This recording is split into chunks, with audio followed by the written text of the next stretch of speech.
আজকে আমি আপনাদের সামনে হাজির হয়েছি আমি টমেটো কেচাপ বানানোর জন্য। আমি বাজার থেকে অনেকগুলো টমেটো নিয়ে আসলাম, তারপরে টুকরো টুকরো করে কেটে নিলাম।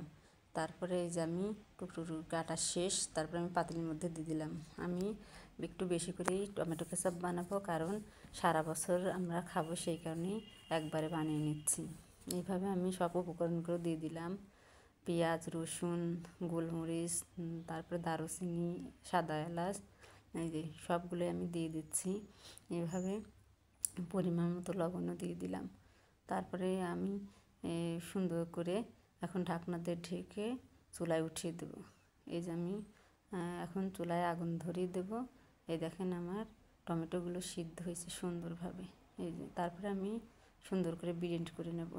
এই যে আমার ব্লেন্ড করা শেষ। তারপরে আমি ছাঁকনা দিয়ে ভালো করে সেঁকে নেব। এই যে আমার সেঁকা শেষ। তারপরে আমি আবার চুলায় উঠিয়ে দিলাম। পরিমাণ মতো মরিচের গুঁড়া, লবণ, তারপরে পরিমাণ মতো চিনি দেব। আপনারা যেরকম মিষ্টি খান সেই পরিমাণে চিনি দিলে ভালো লাগবে।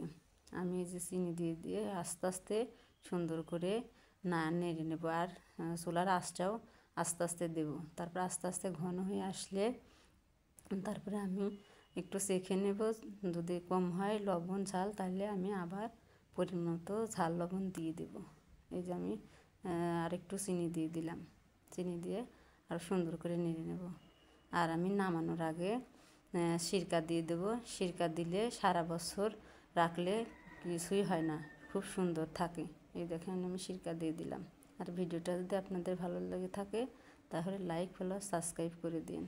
এই যে খুব সুন্দর করে নেড়ে মিশিয়ে নেব। এই যে আমার একদম পারফেক্ট সস তৈরি। এই যে আজকের এই যে খুব সুন্দর হয়েছে, আর সেন্টটাও খুব সুন্দর আসছে। এই যে একদম পারফেক্ট সস, খুবই ভালো লাগতেছে। আমি বোতলে ঠান্ডা করে বোতলে ভরে রাখবো।